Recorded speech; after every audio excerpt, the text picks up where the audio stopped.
Kaixo ikasleok, bizertik aurrera ja martxan hasten gara.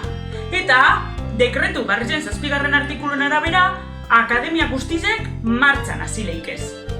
Hasteko, akademia zelan atondu dugun erakutsiko jatzue. Kanpoan, itxaroteko markak egin joguz, akademia barruan ezin dugulako itxaron. Sartu baino ez, eskumetara, gel hidroalkolikoa topako duzue eta bertan eskuek bierdan moduen garbitzu piko doguz. Eta maskarillera sartu biergarelez klasietara, justo gel hidroalkolikoan azpizen maskarillakirik ez badakazu, bat hartzeko aukera eukingo duzu. Lurrien markateko guz. Marka horrek eskumatik ibili biharko gara, une oro nonogaz gurutzaten bagara. Eta bidien zier itxaronaldi uni deko guz, leku estrategiko horretan bat abestin ganien ez ibiltzeko. Komunebe atondute dekogu. Komunien lehen papel higienikoa kanpoan ukitzen gendun, baina ingoan barruen dekogu ondo protegidute.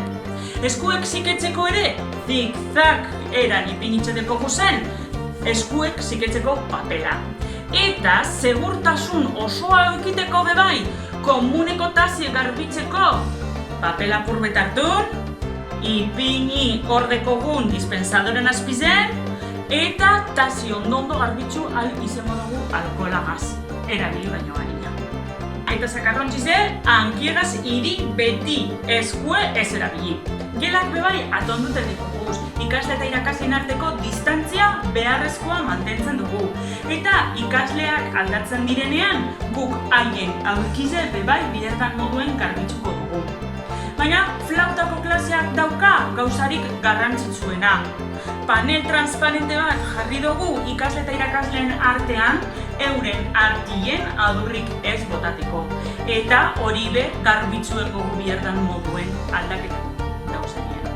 Gogoratu, arautegi guzti honek ez duela esaterako balizo, hor kanpuen ezer respetaten espagu. Besterik barik, agur!